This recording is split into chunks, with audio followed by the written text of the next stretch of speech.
지난 얘기를 좀 이끌어가면 이렇습니다. 야곱이 가족과 재산을 다 이끌어가지고 야반에 도주를 하죠. 근데 몇 날 못 가서 장인어른 라반의 추격에 붙잡히게 됩니다. 하나님이 은혜를 베푸셔서 라반과 불가침 조약을 맺게 되고요. 이제 당당하게 귀향길에 오릅니다. 그런데 야곱의 마음속에 늘 부딪히는 게 있죠. 그게 뭡니까? 바로 형 에서의 문제죠. 그래서 먼저 형 에서에게 사람을 보내서 저와 가족이 귀향합니다. 이렇게 소식을 보냅니다. 그랬더니 형이 말이죠. 400명 사병을 모아가지고는 온다는 거예요.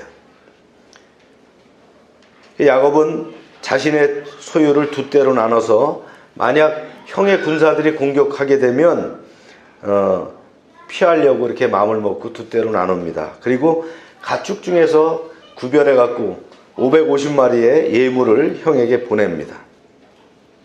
그리고 나서는 자신의 모든 소유와 가족들을 다 먼저 야복강으로 건너 보내고 본인은 아직 건너가기 전이죠.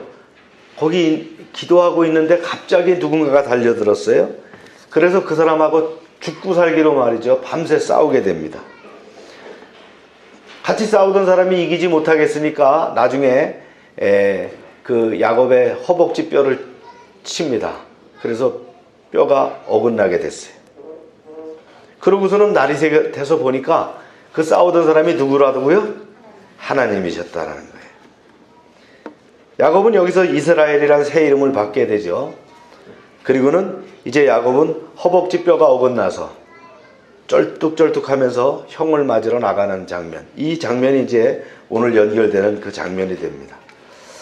자, 뒤에는 이제 불가침 조약으로 뒤로도 돌아갈 수가 없어요. 라반의 땅으로도 돌아갈 수 없고 앞에는 누가 옵니까?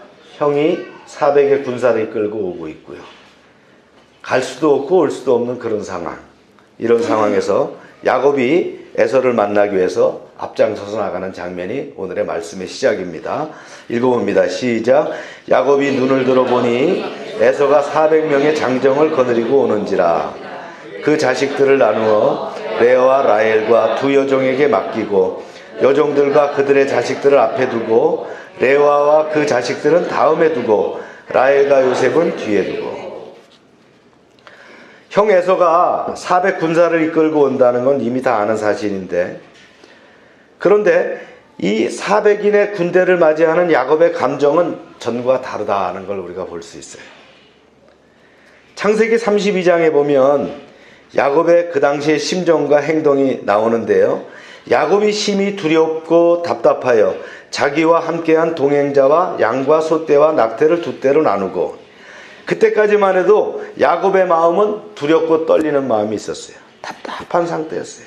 그러나 야복강에서 하나님과 씨름을 한 이후에 야곱은 평안하고 담담한 마음을 갖게 된 것을 우리가 볼 수 있습니다.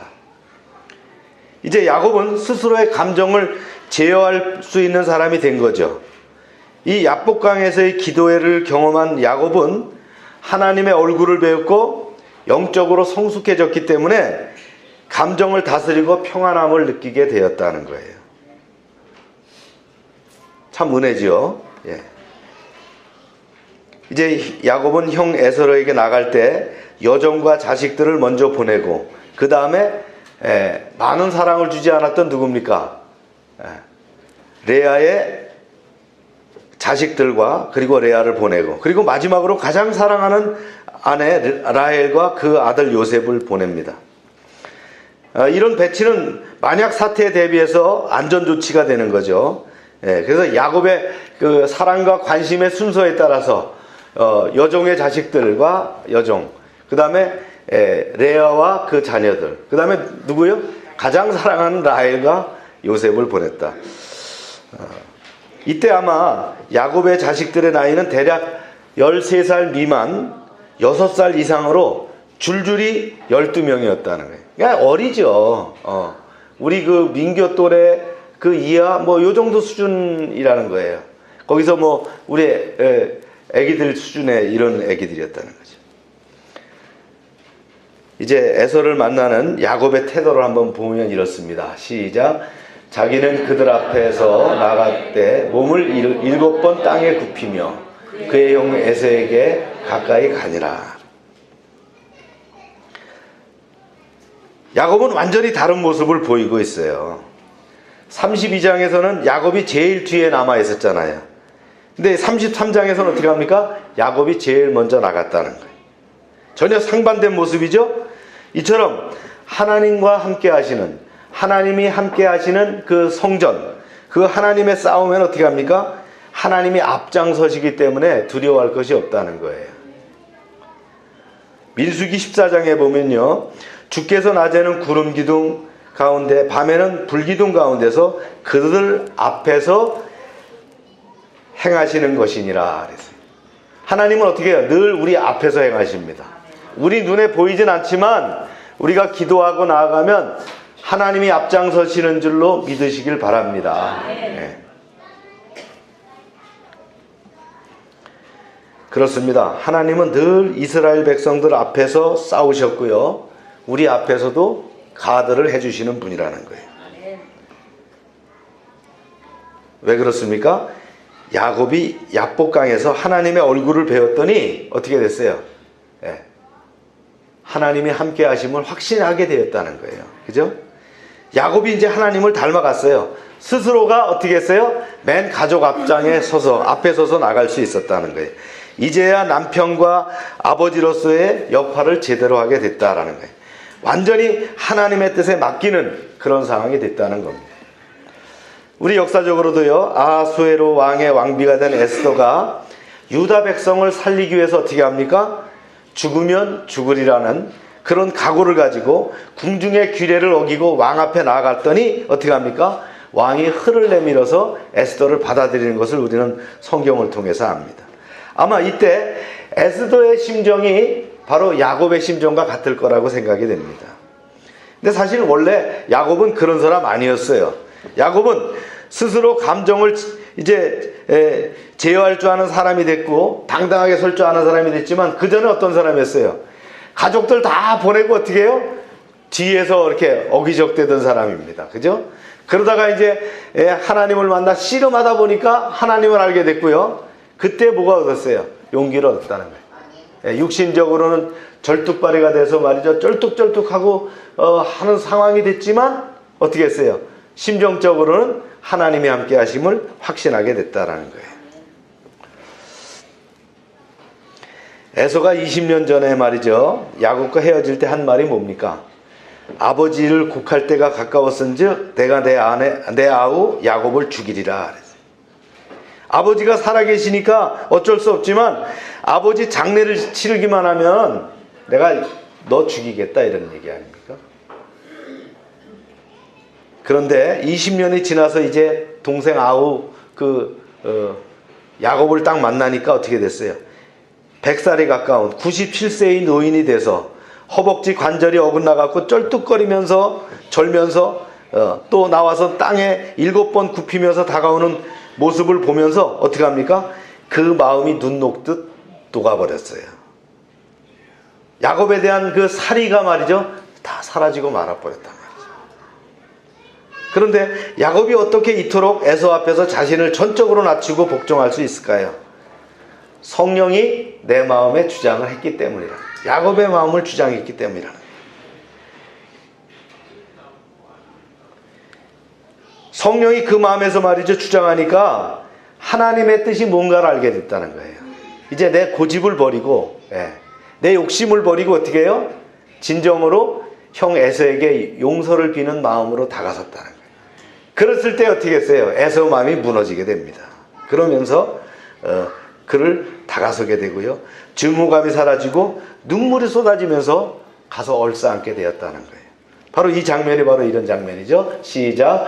에서가 달려와서 그를 맞이하여 안고 목을 어긋 맞추어 그와 입을 맞추고 서로 우니라.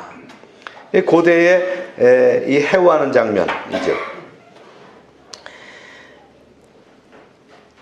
에서가 그 야곱을 이렇게 받아들이는 것은 예물이 많기 때문이 아니라고 봅니다.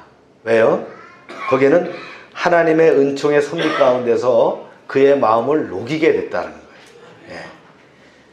야곱의 마음을 또 어떻게 했어요? 하나님이 타치하니까 그가 진심으로 형에게 어떻게 해요? 용서를 구하는 마음으로 다가섰고요. 에서의 마음도 녹이니까 화합이 되니까 이렇게 형제가 20년 만에 서로 안고 입을 맞추는 그런 장면을 연출하게 됐다라는 거예요. 이거는요, 야곱으로는 상상할 수 없는 일이었어요. 야곱은 에서가 사람들 앞에서 자기를 세워놓고 마치 죄인을 신문하듯이 그랬죠. 야, 너 도망갈 땐 언제고 말이야. 이렇게 뻔뻔스럽게 나타난 이유가 뭐야? 아버지 집에서 뭘 차지하려고 왔어? 이렇게 따질 줄 알았는데 어떻게 했어요? 얼싸안고 울더라는 거예요. 이것은 무엇을 보여줍니까? 하나님께서는 믿는 사람 속에서만 역사하는 것이 아니고요, 믿지 않는 사람 속에서도 역사하신다는 거예요. 그들로 하여금 눈물을 흘리게 하시고 감동하게 하시고 악한 마음을 버리게도 하신다라는 거예요. 물론 여기서 이제 에서가 야곱을 끌어안고 울었다고 해서 완전히 새 사람으로 변했다 이런 건 아니에요. 하나님께서는 그의 악한 본성을 일시적으로 억제해서 야곱을 해치지 못하게 하시고 선한 마음으로 대하게 하셨다는 거죠. 사울왕이 그렇게 다윗을 죽이려고 해도 죽일 수 없었던 것은 뭐예요? 하나님께서 다윗을 보호하셨다는 거예요. 그죠? 은혜를 베푸셨어요. 우리에게 두려움을 주는 사람이 있다고 한다면 그 사람을 만나기 전에 먼저 하나님의 얼굴을 대해야 될 줄로 믿습니다. 하나님의 얼굴을 대하는 것이 뭐예요? 기도하는 거잖아요. 그죠? 그러면 어떻게 합니까? 하나님께서 어떻게 해요? 성령으로 역사하시고 천사를 보내셔서 상대방의 마음을 어루만지실 뿐만 아니라 모든 상황 정리를 해주시는 것을 우리가 볼 수 있습니다. 에서와 야곱은 단순히 용서의 차원이 아니라 아름다운 화목의 차원까지 나갔어요. 서로 안고 목을 어긋 맞춰서 그와 입을 맞추고 피차 우니라 그랬어요. 단순한 용서가 아니라 어떻게 해요? 모든 원한이 사라지고 화해와 사랑의 관계가 되는 거예요. 누가복음 15장에 보면 우리가 잘 아는 탕자의 이야기가 나옵니다. 아버지가 죽기도 전에 요청을 하죠. 아버지, 저에게 주실 분깃을 미리 주세요. 그래갖고는 다 털어가지고는 어떻게 합니까? 외국에 나가서는 사업하다 보니까 사업이 잘 되겠습니까? 허랑방탕하게 젊은 사람이니까 쓰다 보니까 완전히 쪽박심새가 됐습니다. 그래서 남의 돼지를 치는데 먹을 게 없어서 뭘 먹어요? 쥐염 열매를 먹었어요. 쥐염 열매가 약간 단맛도 있지만 그게 식량이 되는 건 아니에요. 그죠? 그거 먹다가 보니까 어떻게 해요? 목이 메는 거예요. 아버지 생각이 나는 거예요. 내가 차라리 아버지 집에 가서 종으로 살겠다 말이지. 그래, 아버지 집에 가니까 어떻게 합니까? 먼 거리서 아버지가 그를 바라보고 달려와서 끌어안고 울지요. 그러면서 옷을 해 입혀라, 그에게 반지를 끼워줘라 말이죠. 그런 모습인데 예수님께서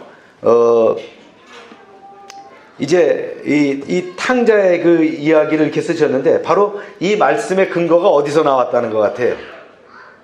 뭘 상상하시면서 탕자의 이야기를 제자들에게 알려줬을까요? 바로 창세기 33장의 이야기입니다. 에서와 야곱의 만남을 보시고 그렇게 했을 거라고 저는 말씀을 연구하면서 생각을 해봤습니다. 야곱은 인생에서 넘어야 할 최대의 고비를 넘었습니다.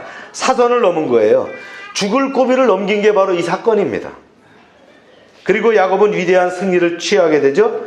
이 모든 것이 뭡니까? 야복 강가에서 하나님의 얼굴을 뵌 그 결과라는 걸 우리는 기억해야 합니다.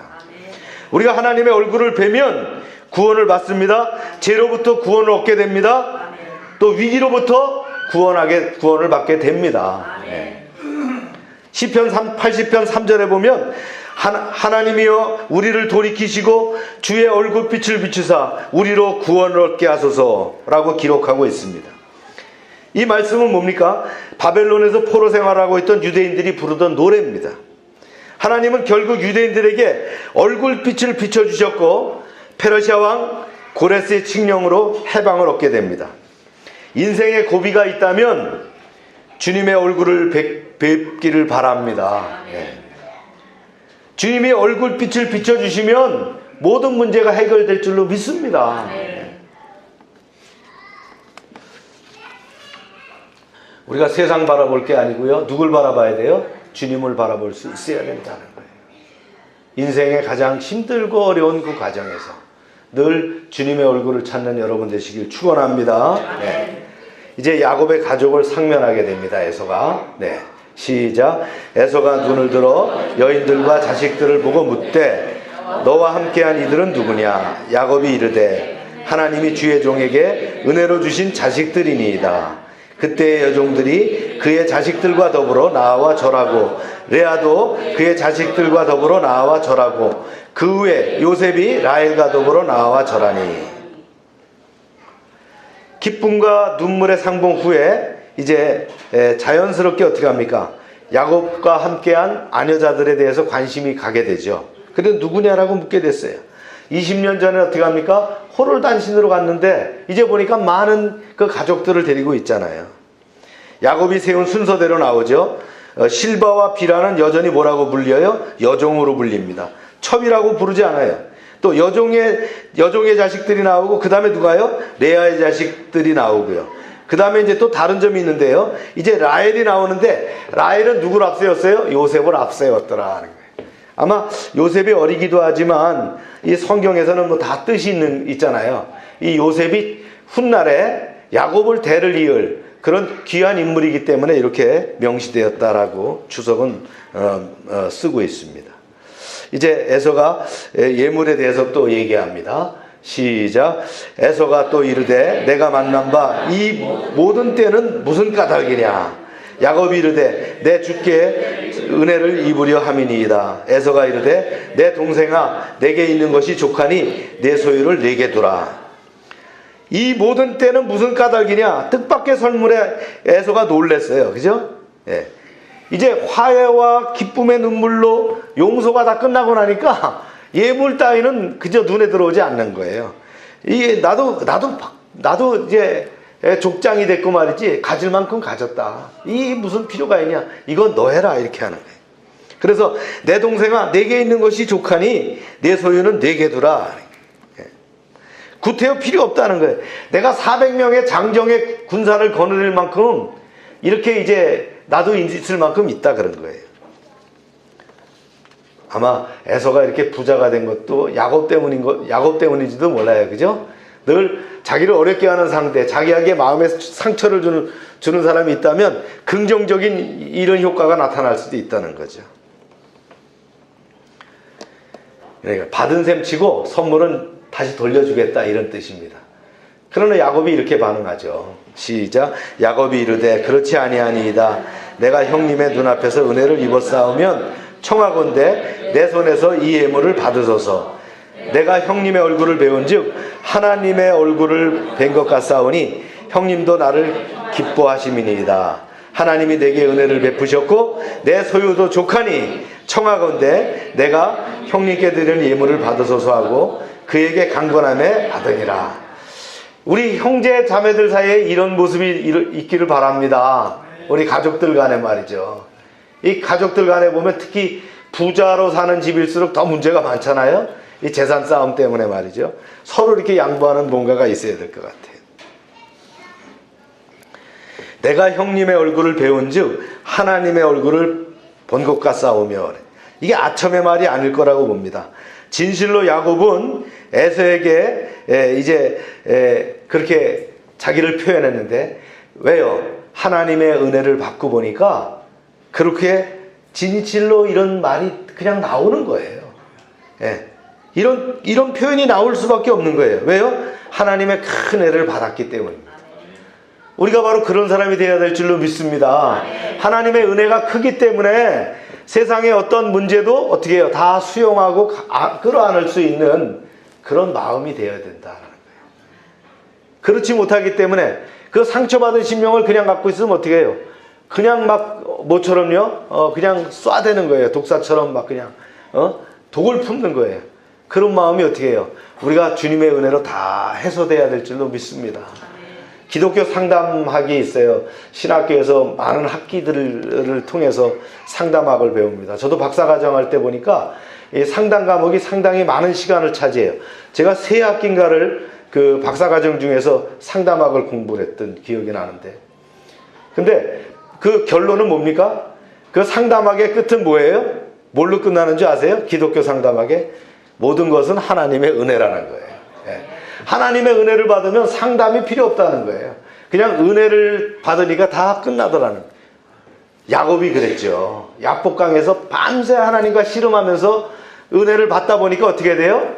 그런 것들이 다 눈 녹듯이 녹아졌다는 거예요. 두려움이 사라졌다는 거예요. 형 에서에게 달려가서 안길 수 있는 사람이 됐다는 거예요. 우리가 바로 그런 사람이 되어야 될 줄로 믿습니다. 네. 야곱에게 이제 동행을 권면하죠. 시작. 에서가 이르되 우리가 떠나자. 내가 너와 동행하리라. 이제 미워하는 관계가 아니에요. 예, 진정으로 아마 에서도 그런 마음을 가졌을 거예요. 야, 같이 가자. 우리도 살만해. 우리 동네 가봐. 괜찮아 말이지. 예, 같이 살자. 형제가 살면 얼마나 좋겠어. 이렇게 된 거예요. 근데 사실 이 세일산이 이제 그 야곱의 동네예요. 이렇게 바위산입니다. 지금 이 장소에서 말이죠. 이 분이엘 이 장소에서 약 120km, 120km는 뭐 400리나 떨어져 있는 곳이에요. 네. 여기 가보니까 바위가 얼마나 큰지 말이죠. 이 바위가 이렇게 틈 사이가 있거든요. 그 사이로 갔는데 그 3분의 1도 안 갔다 오는데 한 서너 시간 걸려요. 그런 아주 큰 이 바위, 여기 페트라라고 하죠, 여기를. 여기서 이제 에서가 사는데 여기를 가자고 하는 거예요. 그랬더니 야곱이 변명을 하죠. 이렇게 합니다. 야곱이 그에게 이르되 내가 주도하시거니와 자식들은 연약하고 내게 있는 양떼와 소가 새끼를 데리고 있은즉 하루만 지나치게 몰면 모든 떼가 죽으리니 청하건대 내 주는 종보다 앞서 가소서. 나는 앞에 가는 가축과 자식들의 걸음대로 천천히 인도하여 세일로 가서 내 주께 나가리라. 어디로 간다 그랬어요? 세일이 어디? 페트라예요. 바로 여기로 가겠다 이렇게 얘기하는 거예요. 사실 형과 화해를 했지만 야곱의 마음속에 형을 따라갈 것 같아요? 안 따라갈 것 같아요? 예, 안 따라가죠. 예, 둘러대는 거예요. 형님 보시는 것처럼 제 자식들이 어리고 또 새끼를 가진 그 가축들도 있기 때문에 하루만 심하게 몰면 다 죽습니다. 내가 천천히 따라서 형님 동네 세일산으로 가겠습니다. 야곱은 에서의 호의가 일시적이라는 것을 알았어요. 지금은 하나님이 간섭하시기 때문에 그 악한 본성을 누르고 자기를 선하게 대하고 있지만 역시 에서는 에서라는 거예요. 예, 그렇죠? 예. 에서가 시간이 지나면 얼마든지 원래 본성으로 돌아갈 수 있다는 거예요. 야곱이 지금 기뻐하고 감사하는 것은 에서가 근본적으로 변했기 때문이 아니라 뭐예요? 그 안에 역사하시는 하나님이 계시기 때문이다. 우리도 다른 사람을 볼 때 그 사람 속에 살아서 역사하시는 하나님을 보고 기뻐하며 감사해야 됩니다. 그렇지 않고 그 사람 자체만 보고 감사하면 얼마 지나지 않아서 큰 시험에 들게 됩니다. 우리가 사람에게 상처를 받는 이유가 왜 그래요? 그 사람을 다 믿기 때문에 그런 거 아니에요. 그래서 늘 우리는 영안을 가지고 상대방의 간섭하시는 하나님을 볼 수 있어야 돼요. 또 상대방의 간섭하고 있는 악한 것들을 볼 수 있어야 돼요. 그래서 사람을 미워하지 않고 그 악한 사단을 미워해야 되는 거고요. 하나님의 역사하심을 통해서 그 사람이 선대한다 할지라도 우리가 그것을 구별할 수 있어야 되는 거예요. 이게 오늘 본문에서 주는 또 지혜라고 봅니다.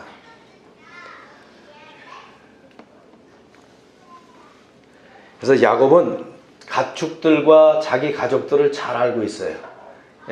많아봐야 13살. 어린애들은 우리 연호 같은 애들이, 아마 요셉은 우리 연서 같은 수준도 안 됐을지 몰라요. 이런 아이들을 데리고 400리길을 말이죠. 군사를 따라간다? 이게 안 될 것이다 라는 걸 알고 있었죠. 그래서 이렇게 얘기하죠. 하루만 과히 몰면 모든 때가 죽으리니 그랬어요. 이 야곱의 이 말은 말이죠. 목회자들에게 목회 지침이 되는 말씀이기도 합니다. 교인들 중에는 성숙한 사람도 있고 어린 사람도 있어요. 그래서 어떻습니까? 그 수준에 맞춰서 이렇게 해야 되겠죠. 그죠? 네.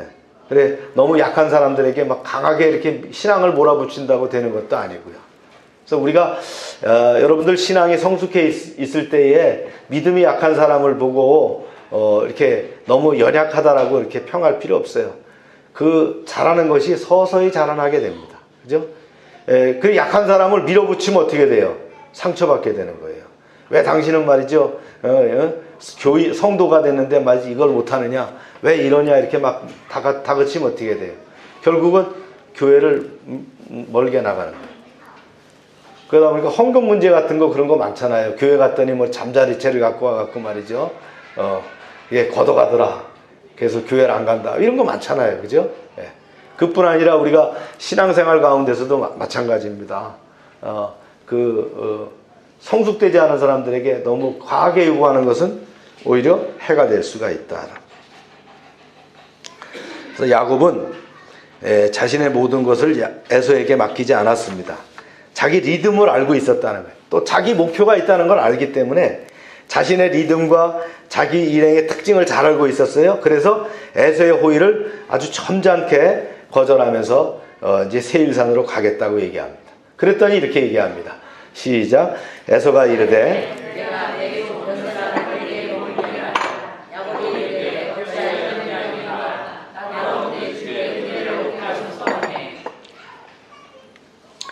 에서가 진짜 걱정했던 것 같아요.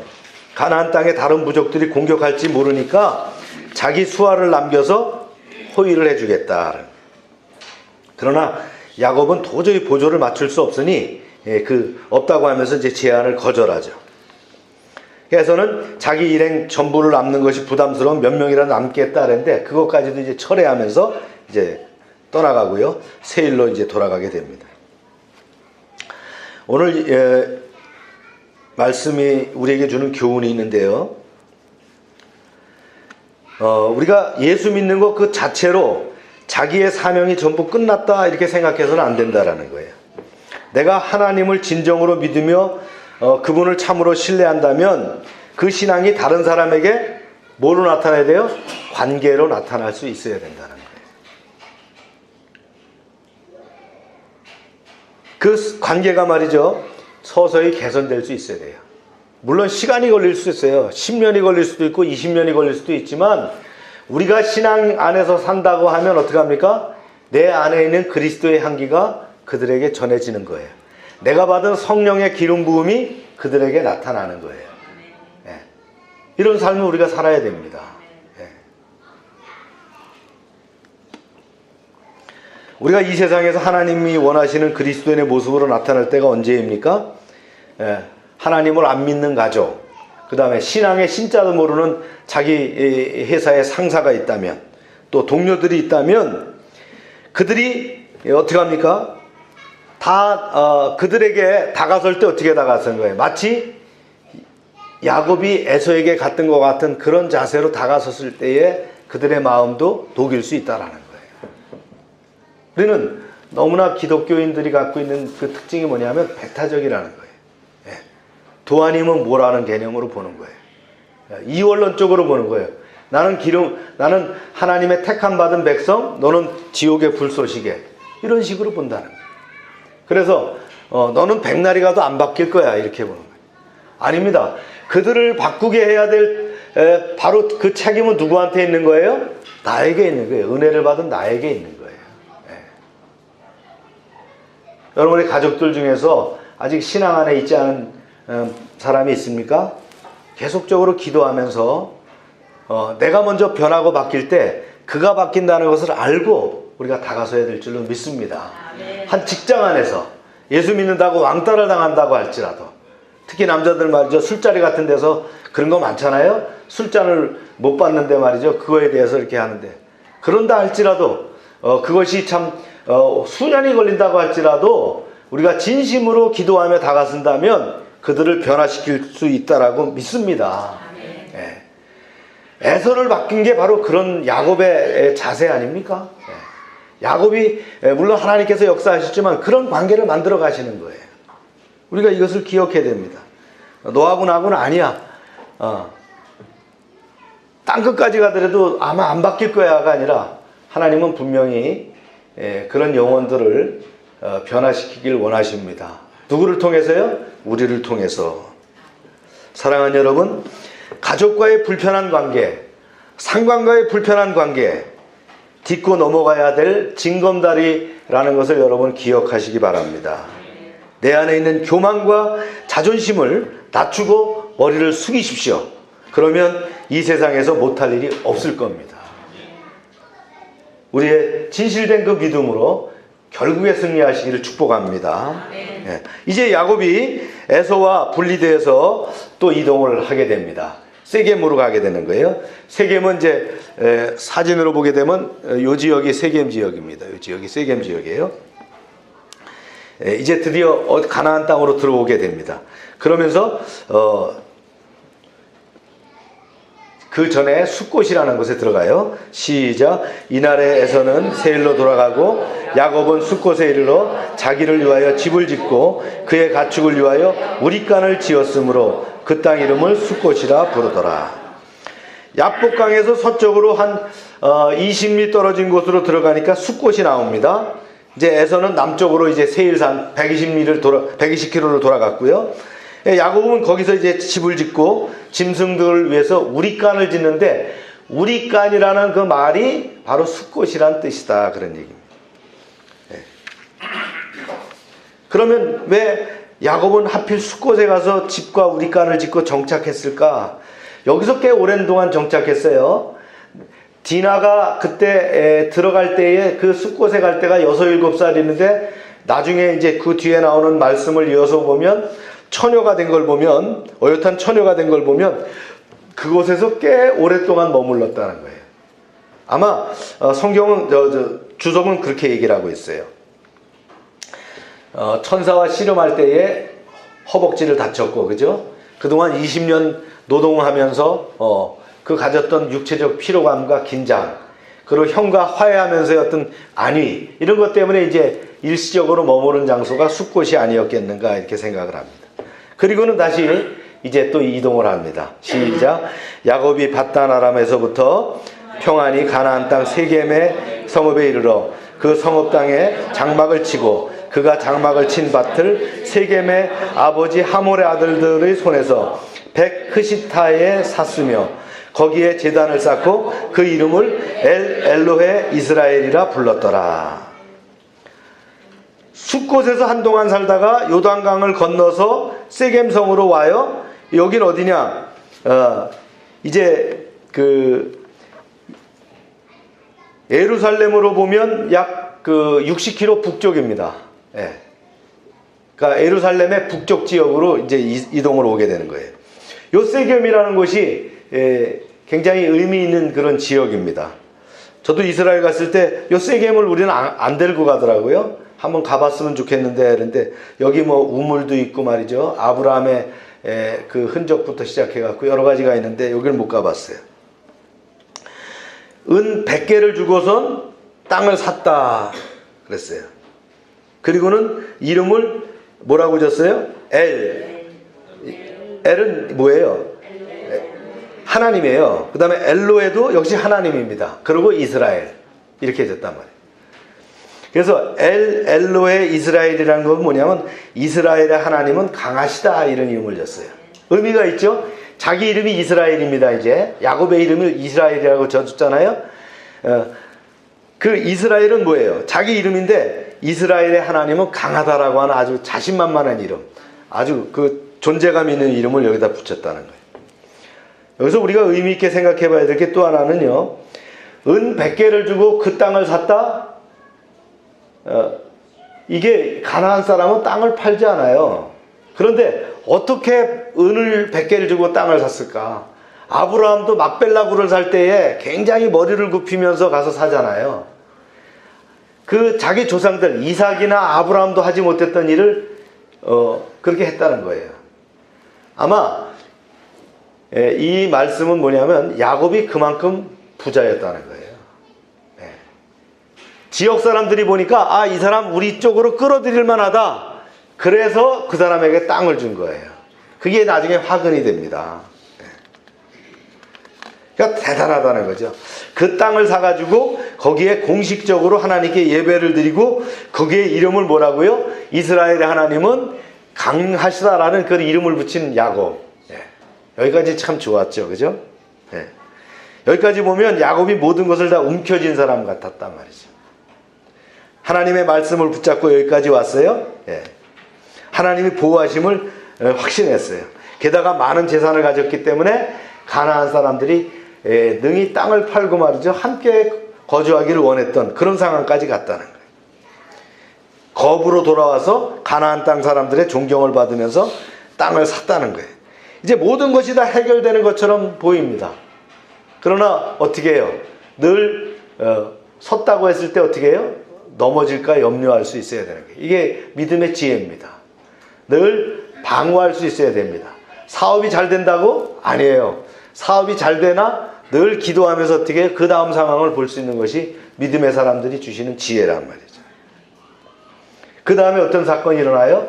자기 딸이 강간당하는 사건이 일어납니다. 그 땅에 땅을 사고 정착했기 때문에 결국은 그렇게 되는 거예요. 이것 때문에 이제 종족 간의 전쟁이 일어날까봐 말이죠. 또 그 아들들이 나가서 지역 사람들을 막 몰살해버리는 그런 사건이 나가서, 그러면 어떻게 돼요? 지역으로부터 어떻게 되겠어요? 공격을 받게 되잖아요. 네. 그런 두려움에 떨게 되고 또 어려움을 맞게 되는 상황이 된다는 거예요. 믿음이 있고 세상 사람들이 나를 없인 여길 수 없는 그 돈과 지위가 있다고 해서 나의 생활이 평탄하리라고 여러분 확신하지 마십시오. 이 세상은 한순간도 한눈을 팔 수 없는 불안속성의 연속이라, 불확실성의 연속입니다. 끊임없는 그 도전과 시련이 우리를 기다리고 있다는 거예요. 여러분 늘 깨어서 기도하시기 바랍니다. 하나님과 동행하시면 그런 위험까지도 하나님께서 해결해 주시고 우리를 보호해 주실 줄로 믿습니다. 네, 오늘 말씀을 여기까지 마치겠습니다. 우리 기도합시다.